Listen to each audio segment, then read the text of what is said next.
যখন আন্দোলন সংগ্রাম হয় আমাদের একটা ঈদ লেগে যায়। আন্দোলন সময় ব্যবসাটা পুরোপুরি ভালো কথা বলছেন, এটি হলো মূল কথা। ভাই আনি আর ফুরাক করে লেগে যায় ভাই। যখন আন্দোলন সংগ্রাম চলে, ঠিক আছে, মানুষের যানজমাট থাকে, তখন আমাদের বেচাকিনি ভরপুর থাকে। ভালোই চলছে, মনে করেন হয়তো মিছিল মিটিং চলতেছে, এখন মনে করেন ওই মিছিল মিটিং কারণে এখানে আসছি, আইসে এখন 3 বাজে করতেছি। আলহামদুলিল্লাহ ভালো হইতেছে। না না না, কখনোই এটা সম্ভব না।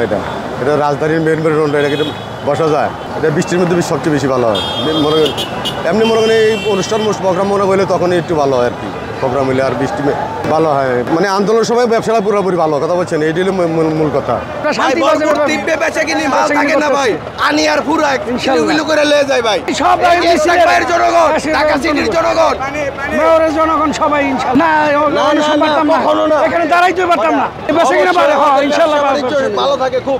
আমরা চাই দেশ শান্তিতে চলুন, যেই আসুক দেশ শান্তিতে চলুন, যেই চাও দেখো। আমরা দুর্নীতি চাই না, সমাজ শান্তভাবে চলুক, এটি আমরা চাই। দুর্নীতিমুক্ত চাই। এখন মনে হয় যারা মিছিল মিটিং আইছে তারা খেতেছে, বিভিন্ন পাবলিকও খেতেছে, সবাই খেতেছে। যখন আন্দোলন সংগ্রাম চলে, ঠিক আছে, মানুষের যানজমাট থাকে, তখন আমাদের বেচাকিনি ভরপুর থাকে, ভালো থাকে। আমাদের আন্দোলন থাকলে মনে করেন যে তারপর জনগণ মনে করেন রাস্তাতে আসে, তারপর আমাদের বেচাকিনি একটু ভালো হয়। আমরা চাই যে শান্তি, আমরা চাই না আন্দোলন, আমরা চাই শান্তি দেশে। ব্যবসা খারাপ হোক ইনশাল্লাহ, তারপরেও ভালো। রাস্তাঘাট গোলাগুলি বাড়াবাড়ি না হয় জন্য শান্তিভাবে চলে, এটা আমরা চাই। আমরা চাই শান্তি দেশে। যখন আন্দোলন সংগ্রাম হয় আমাদের একটা ঈদ লেগে যায়।